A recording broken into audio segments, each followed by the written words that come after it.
Bonjour à toutes et à tous. Je me présente Marie-Jo Sader, journaliste franco-libanaise indépendante. J'ai l'honneur d'interviewer aujourd'hui Monsieur le ministre Paul Morros. Bonjour. Paul Morros, vous êtes avocat de formation, vous avez créé le cabinet Justicia et vous avez été nommé le 8 février ministre de l'Information libanais au sein du gouvernement de Nawaf Salam. Un gouvernement qui était très attendu, qui a été formé juste pendant la fragile trêve qui a eu lieu entre Israël et le Hezbollah, au moment où un président de la République a été élu après 2 ans de vacances présidentielles. Le Liban, dans ce contexte-là, souffrait déjà beaucoup de la crise économique, de l'explosion du port et de la guerre qui a fait des milliers de morts. C'est un gouvernement pour lequel il y a eu une vague d'espoir énorme au Liban, surtout en termes de justice et de lutte contre l'impunité. D'ailleurs, on va en parler parce que cette lutte contre l'impunité, elle est aussi importante pour les journalistes qui sont au Liban victimes d'assassinats, mais aussi de poursuites abusives. Déjà, Monsieur le ministre, on aimerait vous poser cette question. Pourquoi il y a un ministère de l'information au Liban ?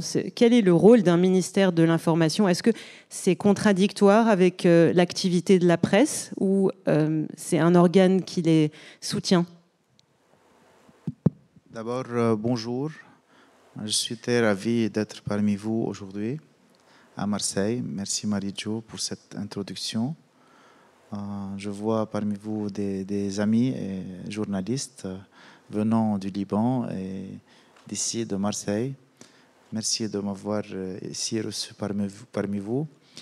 D'abord, je voudrais dire que le ministère de l'Information au Liban ne fait pas de censure, par exemple. Ce n'est pas son rôle.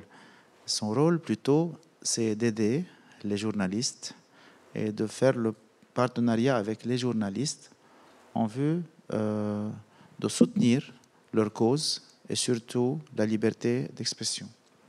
C'est pour ça qu'on on a avancé beaucoup de propositions là-dessus qu'on pourra évoquer ultérieurement. Mais ce n'est pas un ministère de censure, même on dirait ce n'est pas un ministère de contrôle sur les journalistes.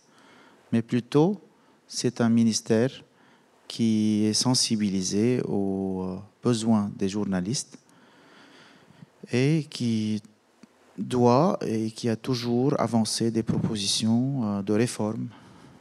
Et peut-être un jour, on sera là où on doit repenser, et très bientôt, tout le rôle de ce ministère-là, non pas pour l'annuler et le supprimer nécessairement, mais pour voir quelles seraient les nouvelles compétences et comment pourrait être le plateforme qui doit regrouper surtout les médias publics dans une plateforme électronique bien liée, bien faite, bien structurée. Parce qu'on a plusieurs départements déjà au sein du ministère, mais aussi, on a la Télé Liban, on a la radio du Liban, on a l'agence nationale qui fonctionne très bien et qui est source d'informations pour toutes les autres agences. Donc, le ministère, ce n'est pas seulement le ministère traditionnel et classique qu'on pourrait... Alors justement, quels sont les grands chantiers sur lesquels vous travaillez ? Surtout, on sait qu'au Liban, il y a une grave crise financière, que les ministères ont peu de moyens. Le vôtre, est-ce qu'on vous a donné les moyens pour faire des chantiers audacieux pour réformer les médias, la presse ? Oui, bien sûr, c'est vrai. On a beaucoup d'attentes, surtout parmi les citoyens libanais. Ils ont beaucoup d'aspirations et d'attentes de ce gouvernement-là. Et à mon opinion, c'est vrai, c'est légitime, parce qu'il y a un bon nombre, pour ne pas dire tout le gouvernement lui-même est bien formé de technocrates et de gens spécialisés dans leur domaine. Mais en même temps, on n'a pas de ressources. Et c'est bien que vous avez posé la question parce que justement, on travaille d'une façon très dure et on n'a pas de moyens jusqu'à présent.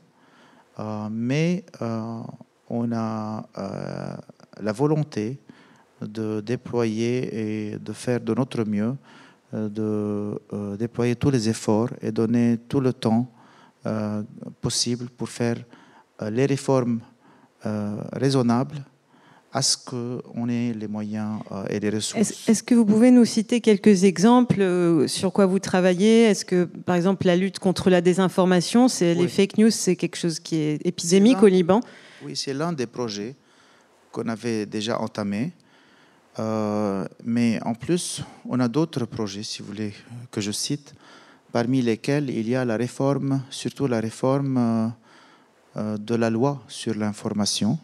Cette loi qui date de 1996, et ça fait 34 ans, 39 ans, n'est-ce pas? Combien? 30 ans, disons, à peu près 30 ans, qu'on entend parler de ça. Et il y a l'autre loi aussi de 1994 qui sont liées. Ce sont les lois sur les médias audiovisuels qu'on avait avancé des propositions de modification là-dessus. Et j'ai travaillé là-dessus même quand j'étais expert, avant d'être nommé ministre. Maintenant que cette loi a été en élaboration au sein des commissions parlementaires, je voulais dire que maintenant, elle est au sein de la sous-commission parlementaire qui s'en charge des dernières retouches là-dessus. Elle est émanée de la commission mère, qui est la commission sur l'administration et la justice. Donc, cette loi-là, qui va être achevée prochainement, parce que durant mon mandat de 2 mois, on avait fait 4 sessions parlementaires, alors que cette commission-là ne se réunissait pas auparavant parce qu'il y avait la guerre et d'autres raisons aussi. Donc on a achevé un bon travail déjà, et le projet de loi, ça va être transféré à la commission mère très bientôt. Mais de quoi il s'agit, si vous voulez que j'explique? Il s'agit d'une loi qui vient abolir les peines sur les journalistes, parce que de par les lois maintenant, et aussi je n'ai pas cité la loi sur la presse écrite qui date depuis les années 60. Donc aussi c'est une réforme globale sur toute la presse, que ce soit la presse écrite ou audiovisuelle, et qui vise à abolir alors ces peines et remettre les journalistes, après avoir avancé une définition précise de ce qui est journaliste, et donc amener à porter une protection, une immunité contre ces poursuites judiciaires pénales contre les journalistes, et les remettre dans le cadre normal, raisonnable, qui est une commission pour l'information, une commission professionnelle, autonome et civile, qui va trancher sur les dossiers qui relèvent des journalistes, et non pas le juge pénal, même, et non pas le juge civil. Donc c'est une réforme très avancée en faveur de la liberté de la presse.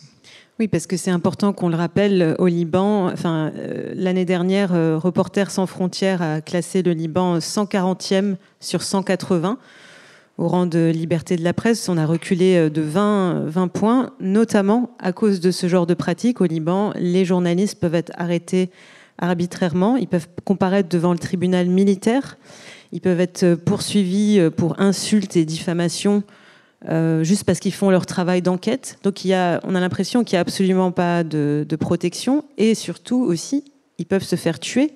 On va rappeler les cas qu'on a eus, Samir Kassir, Gebran Touaine, Lokman Slim parmi les derniers. Il faut attendre cette loi pour garantir, ou est-ce que vous allez garantir leur protection, vous allez Pour moi, il ne faut pas attendre cette loi. Il faut travailler sur deux chemins parallèles, si vous voulez dire. Il faut faire la pression, exercer la pression, le lobbying, le forcing, l'advocacy en faveur de cette loi, vous-même, les journalistes. Et en même temps, d'ici à ce que cette loi soit votée, on discute avec le bureau du procureur général pour faire de la sorte que ces journalistes-là aient la protection contre ces poursuites pénales. On a eu notamment pendant la guerre beaucoup d'arrestations. On a des personnes présentes ici d'ailleurs qui ont été arrêtées parce qu'ils couvraient justement la guerre. Ils ont été fouillés, on leur a pris leur téléphone. Comment vous pensez que vous pouvez défendre les journalistes de des méthodes qui sont un peu miliciennes qu'on a encore dans le pays? On n'accepte pas des méthodes pareilles, bien sûr. Durant mon mandat, ça n'a pas été réalisé, mais quand même, si jamais il y a une contrainte ou bien un danger à l'égard des journalistes, moi je suis à leur entière disposition, mais bien sûr. Mais je dirais que la vraie cause, à vrai dire la cause centrale qui doit être plaidée, c'est la loi sur l'information qu'on travaille là-dessus. Et il faut avoir le soutien, il faut bénéficier du soutien des journalistes pour avancer. Ça, c'est très important parce que c'est une réforme unique qui doit être introduite après 30 ans. Qu'est-ce qui pourrait empêcher le soutien des journalistes? Est-ce que c'est le fait que les organes de presse au Liban sont dirigés par des personnes influentes qui pourraient mener des campagnes qui vont discréditer votre travail de ministre? Qu'est-ce qui peut empêcher que vous ayez le soutien des journalistes au Liban? C'est que le fait que la presse s'est corrompue ou... Non, je ne pense pas. Je suis très optimiste que les journalistes soient avec nous, parce que c'est leur cause à eux, et donc on défend leur cause. Et pourquoi pas faire des pressions là où il y a une nécessité pour faire à ce que cette loi soit votée. Et prochainement, durant les semaines à venir, il ne faut pas tarder, parce que ça fait 30 ans qu'on discute là-dessus. Et cette loi aussi, elle va donner une reconnaissance à des nouveaux médias qui sont présents depuis quelques années, qui font un travail très intéressant d'enquête, comme Mégaphone, Daraj, qui sont pour le moment dans un vide juridique. Est-ce que ça va accorder un statut juridique à ce genre de nouveaux médias? Il y a un chapitre dans la loi qui régit comment enregistrer et régulariser ces moyens d'information. Et les critères sont très raisonnables. Et il faut dire que cette loi a été sujet de débat public il y a 1 an déjà. Et ça a été travaillé avec l'UNESCO et des experts bien professionnels. Et s'il y a des remarques à avancer, on est là. Peut-être que je vais terminer avec cette question qui est, on va dire que jusque-là, le Liban bénéficiait d'une réputation d'être dans le monde arabe parmi les pays qui a peut-être une liberté d'expression plus forte, plus importante. Est-ce que vous pensez qu'on peut garder malgré ce qu'on a cité comme élément un peu alarmant, est-ce qu'on peut garder cette position? Comment on peut avancer? Moi, je ne vois pas pourquoi le Liban doit être, dans ce sens, qualifié en tant que non coopératif en la matière. Moi, je pense qu'il doit être pionnier comme toujours et il n'y a pas de raison à ce qu'il y ait une récession, mais plutôt avec cette nouvelle loi qui garantit les libertés et surtout la liberté de presse. Il faut que le ranking soit plus élevé, n'est-ce pas? Il n'y a pas de raison. Je ne vois pas pourquoi. Le Liban est toujours et traditionnellement connu pour la liberté de presse. Et il l'est toujours, je pense. Malgré certains abus, mais ça ne nuit pas à la liberté de presse en tant que telle au Liban. Vous avez rencontré d'ailleurs des jeunes étudiants en journalisme récemment. Toujours, chaque semaine. Quelles sont leurs attentes? Qu'est-ce que vous discutez avec eux? J'imagine qu'ils veulent aussi avoir de l'espoir de pouvoir travailler dans ce métier. Oui, c'est pour ça. Ils viennent chez nous, pas au ministère seulement, mais à la radio, à l'Agence nationale, à la Télé Liban, qui maintenant joue un rôle primordial dans la convivialité entre les Libanais et donne un message de paix et de coexistence entre les différents sectes. C'est une télévision qui est impartiale, qui est nationale, et qui donne des aspirations très élevées pour les Libanais, qui veulent bien le retour de l'État et qui voient dans cette chaîne de télévision le retour de l'État chez eux. Et donc ces partenaires-là, universitaires, ces étudiants, viennent toujours à la télé et on a instauré un genre de régime de collaboration avec les universités pour qu'ils soient actifs et partenaires avec nous dans ces moyens-là qu'on a. Très bien. Merci beaucoup, Monsieur le ministre Paul Molos. Merci. Merci à vous.